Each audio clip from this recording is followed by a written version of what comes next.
There's expected to be a record number of people voting by mail this November because of the coronavirus pandemic. But the big question is, will the Postal Service be able to handle all of those ballots and get them to local election offices on time? We decided to test that. Here's WSBT 22's Max Lewis with the results. The debate has been raging around the U.S. Postal Service and whether it's equipped to handle the strain the November elections will put on the system.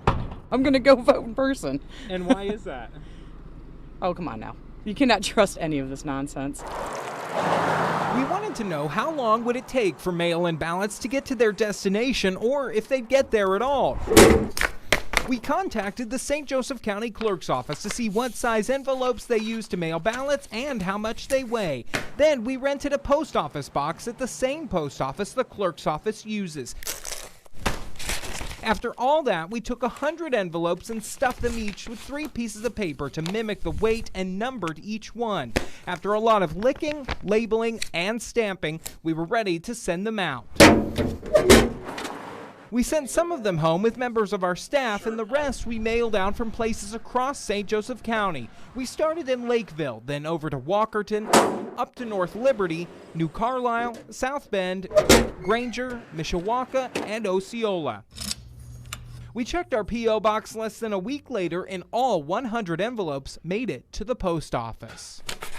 That was welcome news to St. Joseph County Clerk Rita Glenn, whose office is expecting mail-in voting like they've never seen before. There's definitely concerns, and the voters are concerned also. Yeah. You guys have been getting calls? Oh, inundated with calls. Glenn says her office has already received thousands of applications for absentee ballots. During our 15-minute interview, 33 more came in online. She says people have grown increasingly concerned about whether their vote will be counted if sent by mail, and fairly so, but she wants to assure people that the post office is working with them. We've tried to keep our communications open with the local post office. We constantly call them if we have an issue. We got a little hotline that's saying, hey, what's going on here?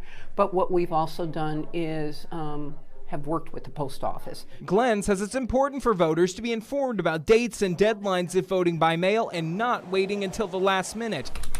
As for claims made by President Trump about widespread fraud in mail-in voting, Glenn says not in her office. I don't care what your party affiliation is. You took an oath and you have a job to do. Let's get it done. Indiana Governor Eric Holcomb has not allowed no excuse vote by mail, but the excuses are generally pretty broad. If you're planning to vote by mail, there are some important dates you need to remember. First of all, you got to be registered to vote by October 5th, and the application for a mail-in ballot is due by October 22nd, and your ballot must be received by noon on Election Day, which is November 3rd. If you're still weary about the mail, you can actually physically take your ballot to your local clerk's office. You can also call them, and they will tell you whether or not they received your mail ballot. Max Lewis, WSBT 22 News.